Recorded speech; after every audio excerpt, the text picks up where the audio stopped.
Bonjour, c'est Paul d'École Éole. Je vous fais une vidéo aujourd'hui sur comment passer à l'action. Cette vidéo elle va d'abord vous présenter les 5 freins qui vous en empêchent, le plus souvent. Ensuite, on expliquera les solutions pour contrer ces freins, les solutions pour les retirer et aller de l'avant. Le premier frein qu'on va développer, c'est le manque de confiance en soi. Ce manque de confiance en soi qui va vous mettre la peur de mal faire, qui va vous mettre la peur de se tromper, la peur de l'échec, toutes ces peurs qui vous parasitent et vous empêchent d'agir, qui vous mettent dans la réflexion et dans la productivité la plus totale. Le deuxième frein que vous aurez régulièrement, ce sera le jugement des autres. Vous aurez peur qu'on vous fasse sortir des normes sociales, de sortir du rang des moutons et de, au final, perdre votre identité sociale. Le troisième frein, ce sera la peur de l'inconnu, la peur du changement. Puis viendra le quatrième frein, ce sera le temps. Vous pourrez penser que vous n'avez pas le temps ou que ça prendrait trop de temps. Le dernier frein, le cinquième frein que vous rencontrerez régulièrement, ce sera le besoin de surmonter les épreuves du passé, de surmonter les choses que vous avez déjà vécues, qui peut-être se sont mal passées et qui vous ralentissent au présent. Ces 5 freins nous mènent à des solutions. Comment est-ce qu'on va faire pour les retirer, ces freins ?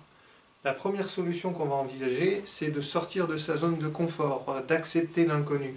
On va aller, par exemple, décomposer quelque chose qui est compliqué pour nous en petites étapes et fêter des petites victoires, des petites choses qu'on a accomplies et qui nous mènent probablement à l'objectif qu'on attend. La deuxième solution qu'on va apporter, c'est le passage à l'action. On va prendre l'exemple, vous êtes au bord de la piscine, sur le haut d'un plongeoir de 3 mètres, vous regardez le vide, vous vous demandez si vous allez vous faire mal en atterrissant, vous vous demandez si vous devez sauter, est-ce que vous ne pouvez pas faire demi-tour, vous regardez derrière vous, vous perdez votre temps à vous poser des questions.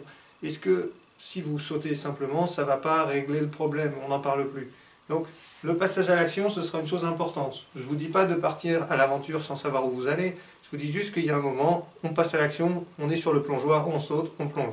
Le troisième point s'attaque au problème du temps. Le temps, on a tendance à se dire on remettra plus tard ou on va y passer du temps mais plus tard encore. Pour régler ce problème-là, vous allez définir simplement combien de temps vous allez mettre par jour sur ce problème. Vous allez vous dire aujourd'hui j'y passe 15 minutes et vous y tenir. La troisième solution, ce sera de surmonter vos échecs en sortant de vos schémas passés. Je pense par exemple à quelqu'un que j'ai reçu en soins il y a quelques temps, qui me disait et me maintenait que jamais il ne reprendrait contact avec son père, il avait une situation difficile, etc. Au bout de quelques temps en soins, il a fini par m'informer qu'il avait repris contact, il avait le sourire aux lèvres jusque-là, et il a renoué quelque chose de très important dans sa vie.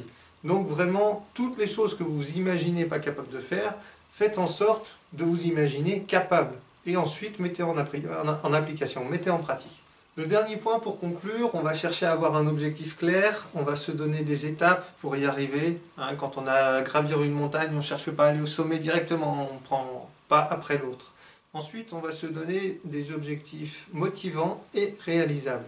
Il faut qu'ils soient motivants pour vous donner la volonté d'avancer. Et il faut qu'ils soient réalisables pour simplement que vous puissiez les mettre en application.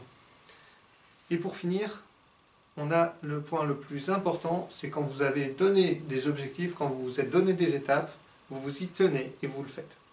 Et voilà pour cette vidéo sur comment passer à l'action. Je vous invite à vous abonner à notre chaîne, vous pouvez aller consulter notre site pour les différents articles, vous y inscrire, vous avez une méditation offerte si vous le désirez. Vous pouvez également suivre notre formation en ligne qui vous apprendra comment vous protéger des échanges énergétiques dans vos relations de tous les jours, pour dire plus simplement. À très bientôt et merci encore.